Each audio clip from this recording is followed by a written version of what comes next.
Friends, स्वागत है आप सभी का एक बार फिर से सैम एजुकेशन चैनल में। और डे 10 में हम चैप्टर नंबर 10 जो कि फर्स्ट पार्ट का इम्पोर्टेंट और लास्ट लेक्चर है, जिसमें हम डिस्कस करेंगे दुर्घटना तथा निर्माण काल के टाइम पे जो कंस्ट्रक्शन के टाइम पे जो हमें सेफ्टी बरतनी है उसके बारे में हम डिस्कस करेंगे। तो फर्स्ट जो हमारा टॉपिक है वो है दुर्घटना। एक्सीडेंट कहते किसे और कैसे कैसे ये होती है। देखिए, अचानक क्या होता है, अकस्मात मतलब किसी भी टाइम पे कोई अप्रिय घटना हो जाए जिससे नुकसान हो जाए, उसको क्या कहते हैं, जिसकी हमें क्या हो, जिसका हम इमेजिनेशन ना कर, जिसकी हमें कोई भी उम्मीद ना हो, उसे क्या कहते हैं, दुर्घटना। अब देखिए, दुर्घटना किस प्रकार की हो सकती है, प्राणी के द्वारा हो सकती है, उपकरण के द्वारा हो सकती है, चल अचल संपत्ति का हो सकता है। तो ये दुर्घटना किसी के साथ कभी भी हो सकती है। तो कंस्ट्रक्शन के टाइम पे जो दुर्घटनाएं होती है तो हम इसके बारे में डिस्कस करेंगे। देखिए, दुर्घटनाओं के कारण क्या क्या है, क्या क्या क्यूजेस हैं जिनके बारे में हम डिस्कस करेंगे। तो पहला है औजार। अगर हम कंस्ट्रक्शन का वर्क कर रहे हैं तो औजारों का टूटना, उनका घिसना पिटना, इस तरीके से कोई भी इनके द्वारा अगर कोई भी नुकसान होता है, कोई भी दुर्घटना होती है तो उसे औजारों के द्वारा दुर्घटना का कारण कहते हैं। फिर बात आती है मशीनें। अगर मशीनों को पर्याप्त खुला स्थान न मिले, उनके रखरखाव की सुविधा ना हो, क्षमता से अधिक, मान लीजिए किसी भी मशीन की क्षमता जितनी है, अगर मान लीजिए जो भी क्षमता है उससे अगर आप अधिक काम लेना चाहेंगे तो भी क्या होंगे, दुर्घटना के चांसेस बनेंगे। सामग्री, अब ये कोई भी सामग्री है उसको अगर उच्च ताप पर है, उसको अगर आप टच करोगे तो दुर्घटना होगी। जैसे बिटुमिन है, अगर वो गर्म है, उसमें अगर आपने बॉडी का कोई पार्ट उससे टच करते हैं तो दुर्घटना होना तय है। विस्फोटन का हस्तन, कोई भी क्या है, विस्फोटक पदार्थ है, उसको छूने, उसका हस्तन करने में। फिर बात आता है जहरीले पदार्थों के संपर्क में, और जैसे कोई भी केमिकल्स है जो कंस्ट्रक्शन के लाइन में वर्क करता है तो उन पदार्थों के संपर्क में भी दुर्घटनाएं हो जाती हैं। फिर बात आती है कार्यस्थल की। कार्यस्थल का, अगर कार्यस्थल दलदली है, उसमें पानी ज्यादा है, सीलन है, फिसलन है, शोरगुल है, तो इस टाइप से भी क्या आती है, दुर्घटना होने के चांसेस बहुत ज्यादा बन जाते हैं। फिर बात आती है श्रमिकों की। अगर श्रमिकों की संख्या अधिक हो तो भी दुर्घटना के चांसेस बनते हैं। अगर श्रमिकों के बीच अनुशासन न रखी जाए तो भी दुर्घटना होती है। अगर श्रमिक दोषपूर्ण निर्देशन उन्हें मिले, जो उन्हें गाइडलाइन करने वाला है, अगर वो उन्हें गलत गाइडलाइन करे, ढीले वस्त्र हो गए, अगर मजदूरों के वस्त्र जो है वो ढीले हैं, तो जूते नहीं पहने तो दुर्घटनाओं के चांसेस बनते हैं। शारीरिक, अब शारीरिक किस तरीके से, अगर कोई भी कर्मचारी अपंग हो, प्रॉब्लम होगी। ओवरेज हो जाए, प्रॉब्लम होगी, दुर्घटना होगा। नशे में है, प्रॉब्लम होगी। टेंशन में है, परेशानी है, प्रॉब्लम होगी। कोई काम वो जल्दी जल्दी करना चाहेगा तो दुर्घटना के चांसेस बढ़ जाते हैं। फिर बात आती है पारिस्थितिकी। मान लीजिए बाढ़ आ गई, बाढ़ का पानी आपके कंस्ट्रक्शन साइट पे घुसने लगा। निर्माण स्थल का धंसना, जहां पे आप कंस्ट्रक्शन कर रहे हैं उस जमीन का धंसना, अगर वहां पे क्या हो जाए, विस्फोट हो जाए, जंगली जानवर कहीं से आ जाए, तो ये क्यूजेस हैं। दुर्घटना इनसे क्या होती है, दुर्घटना इनसे उत्पन्न होती है। नेक्स्ट टॉपिक दोस्तों है हमारा निर्माण कार्यों के लिए सुरक्षा उपाय, safety major for construction jobs. अब कंस्ट्रक्शन का वर्क हो रहा है, उसके लिए हम क्या क्या सुरक्षा अपनाएंगे। पहला था निर्माण मशीनों के द्वारा क्या क्या सुरक्षाएं हमें अपनानी है। देखिए, बुक्स में आप देखेंगे तो यही जो टॉपिक है ये कम से कम 4 से 5 पेज में दिया हुआ है, बट इसको हम शॉर्ट करके पढ़ेंगे ताकि हम एग्जाम के टाइम हमें कम चीजों में ज्यादा चीज हम लिख सके, कम बातों को देख करके। सबसे पहले जो मशीन होगा उसका हम चयन देखेंगे कि मशीनें कैसी होनी चाहिए, अक्षीय होनी चाहिए। क्षमता, उसकी क्षमता अधिक से अधिक हो, उसकी विशिष्टियों पे हम विशिष्टियों को देखेंगे, उसकी गाइडलाइन को देखेंगे, उसका मेंटेनेंस रखेंगे, ऑयलिंग, ग्रेसिंग, ये सब काम मशीनों में करेंगे। और जो व्यक्ति उस मशीन का चालन करेगा, जो उसको चलाएगा, वो व्यक्ति पूरी तरीके से स्वस्थ होना चाहिए। तो इस तरीके से मशीनों के द्वारा कार्य के समय ये सुरक्षा बरतनी है।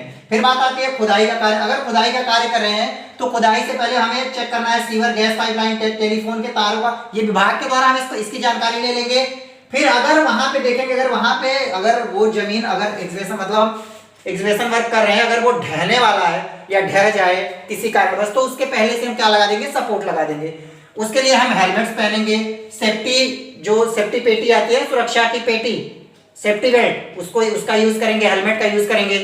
खुदाई के समय जो कुदार और जो औजार होता है जो खोदने के लिए, तो उनका आपस में टकराना, ये चीजें नहीं होनी चाहिए, तो इससे हमारी सुरक्षा बनी रहेगी। फिर बात आती है ड्रिलिंग तथा विस्फोटन का। देखिए, ड्रिलिंग और विस्फोटन में क्या है, अगर विस्फोटन को आप मिला रहे हैं, उसको ले जा रहे हैं, तो जो विस्फोटन का बाक्स होगा उसको लकड़ी या लोहे से खोलेंगे,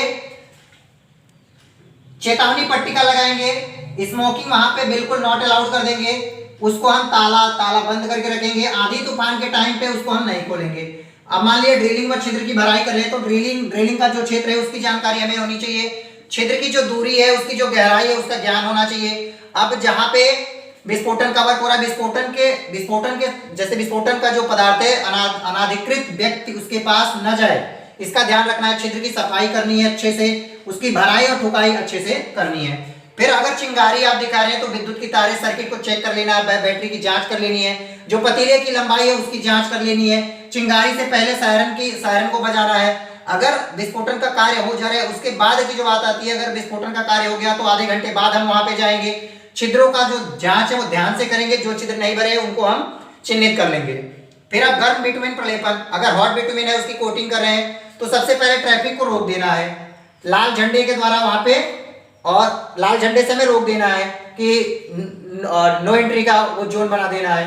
फिर क्या है, जो श्रमिक है वो कैसा होना चाहिए, अनुभवी होना चाहिए। और श्रमिक के लिए देखिए यहाँ पे ड्रेस की व्यवस्था अच्छी होनी चाहिए, ताकि उस पर अगर बिटुमेन या गर्म चीजें जा रही हैं तो वो उस पे उसके शरीर को टच ना कर पाए। फिर बात आती है गोगल्स की, चश्मे, जूते। अगर मौसम खराब है तो बिटुमेन का जो कार्य है वो बिल्कुल बंद कर देना चाहिए। और प्राथमिक उपचार, बाय द वे कभी कभी क्या हो जाती है, घटनाएं हो जाती हैं, तो आपको क्या करना है, प्राथमिक उपचार का व्यवस्था वहां पे रखना है। अब मान लीजिए हम पाड़ लगा रहे हैं, सीढ़ी बना रहे हैं या फर्माबंदी का कार्य कर रहे हैं, तो क्या करना होगा, अगर हम पाड़ लगा रहे हैं तो वजन के अनुसार, मान लीजिए ईंट की अगर चिनाई कर रहे हैं तो उसके लिए अलग, और अगर आप पत्थर से चिनाई कर रहे हैं तो उसके लिए अलग, वजन के अनुसार हम क्या करेंगे, पाड़ लगाएंगे। उनको अच्छे से हटाना है। ऊर्ध्वाधर और जैसे बांस बल्ली जो आप लगाते हैं उसको जमीन में अच्छे से धंसाना है। फिर उसको बांधने के लिए रस्सी का अच्छे से रस्सी को बांधना है। मान लीजिए कोई भी प्राकृतिक आपदा आती है, वर्षा, आंधी, तूफान, ये सब चीजें आती हैं, तो उसके बाद इसकी जांच करनी है। अब देखिए जब सीढ़ी लगाएंगे तो सीढ़ी की लंबाई सबसे पहले कम, जो डंडे होते हैं सीढ़ी के बीच में जो डिस्टेंस होता है वो 30 सेंटीमीटर रखनी है। अगर हल्की सीढ़ी है तो 8 मीटर, और अगर भारी सीढ़ी है तो 6 मीटर की लंबाई रखनी है। अब सीढ़ी का जो मरम्मत है उसको अच्छे से करेंगे, उसका इंस्पेक्शन अच्छे से करेंगे, तो ये बात आती है सीढ़ी के लिए। फिर बात आती है फर्माबंदी की। अगर कोई भी कंस्ट्रक्शन का वर्क कर रहे हैं तो वो जो फर्माबंदी है उसमें जो अवयव यूज होते हैं, जैसे बल्ली हो गई, पटरी हो गई, तो इनको पहले से ही चेक करेंगे कि इस पे लोड आएगा तो ये टूटेंगे कि नहीं टूटेंगे, इसका हमें जांच करनी है। उसकी डिजाइन पहले से ही कर लेनी है, लगाने हटाने में ज्यादा टूट फूट ना हो, इसका भी हमें बहुत विशेष ध्यान रखना चाहिए। और फर्माबंदी लगा रहे हैं तो अनावश्यक व्यक्ति वहां पे न रहे, उसके लिए जो ड्रेसेस होते हैं जैसे हेलमेट हो गया और सेफ्टी बेल्ट हो गया, इन सब चीजों का हम विशेष ध्यान रखेंगे। अब बात आती है तुड़ाई कार और ढाई कार। अगर किसी भी अवयव को आप तोड़ रहे हैं तो तुड़ाई करने में उसको सबसे पहले तो सावधानी रखनी है। सावधानी के बाद क्या करनी है, आपको आसानी से धीरे धीरे तोड़ना है, और वहां पे जो लोग हैं उनको हम हटा करके तुड़ाई का काम करेंगे। क्योंकि तोड़ने में क्या होता है कि कोई भी अवयव है, आपका इक्विपमेंट है, वो भी आपके हाथ से छिटक सकता है, तो इन सब चीजों का हम विशेष ध्यान रखेंगे। ढाई कार में क्या है कि ढाई कोई भवन है तो उसकी हाइट के अकॉर्डिंग और कितनी दूर वो ढहने के बाद जा सकता है, तो उतने जगह को, क्षेत्र को खाली करना है। इसके अकॉर्डिंग आपको क्या करना है, ये सारे इंस्ट्रूमेंट की व्यवस्था करनी है। नेक्स्ट टॉपिक है हमारा सुरक्षा अभियान। देखिए कोई भी व्यक्ति अगर कंस्ट्रक्शन लाइन में वर्क कर रहा है तो उसके लिए हमें उसकी सुरक्षा का विशेष से विशेष ध्यान रखना चाहिए। तो सुरक्षा अभियान के लिए क्या है कि जो कंपनीज होती हैं, जो कंस्ट्रक्शन साइट होता है उसका जो मैनेजमेंट करता है, तो उनकी सुरक्षा में विशेष ध्यान रखता है। तो उनकी सुरक्षा के लिए जो अभियान चलाया है, सबसे पहले तो वो क्या करेगा, औजार जहाँ पे जो औजार का मशीनें यूज होंगी उनकी जांच विशेष भली भांति प्रकार से उनकी जांच करेगा। जो सामग्री का वहन है, संग्रहण है, उपयोग है, देखभाल है, इसकी विशेष तरीके से क्या करनी है, केयरिंग करनी चाहिए। जो व्यक्ति वहां पे वर्क करे वो बिल्कुल स्वस्थ होना चाहिए। वहां पे नो स्मोकिंग जोन रखना चाहिए। अगर आप सीढ़ी का वर्क करें, फर्माबंदी का वर्क, पहाड़ या ढूले का वर्क कर रहे हैं, क्रेन, इन सब चीजों की क्या करनी है, विशेष तरीके से जांच करनी है, क्योंकि इनसे दुर्घटनाएं बहुत जल्दी होती हैं। अब मान लीजिए सीढ़ी है, फर्माबंदी, ये अगर क्रैक होंगी या टूटेंगी तो इनसे जो व्यक्ति है, जान माल दोनों के लिए क्या है, नुकसान होगा। अगर जो आपका कंस्ट्रक्शन साइट है वहां पे गैर का मतलब जो वहां पे कार्य न कर रहा हो, जिसके बारे में उसे जानकारी न हो, तो उसके प्रवेश पे वहां क्या करना चाहिए, मनाही रखनी चाहिए। संकेत पट, आपको संकेत के अनुसार समझाना है। सूचना पट, सूचना के द्वारा लोगों को जागरूक करना है जो वहां पे काम कर रहे हैं। निर्देश पट, निर्देश के द्वारा जागरूक करना है।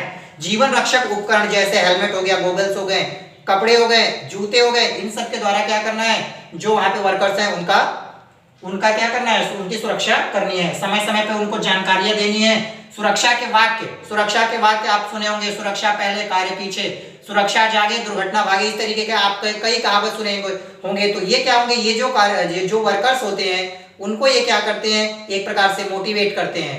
तो चैप्टर 10 में जो इंपॉर्टेंट टॉपिक थे उन पे हम डिस्कस कर लिए। देखिए यहाँ पे जो छोटे छोटे पॉइंट्स हम लिखते हैं इनको आप नोटबुक में नोट कीजिए और जो हम कहते हैं उनको आप सुनिए। छोटी छोटी बातों से ही आप इसको कम से कम 2 से 3 पेज में आसानी से लिख सकते हैं। तो दोस्तों आज की क्लास में बस इतना ही। वीडियो को लाइक शेयर और जो भी आपको प्रॉब्लम्स आती हैं कमेंट्स में आप कमेंट्स करिए और उन प्रॉब्लम्स को हम जरूर से जरूर दूर करने की कोशिश करेंगे। सैम एजुकेशन चैनल में आज इतना ही। धन्यवाद।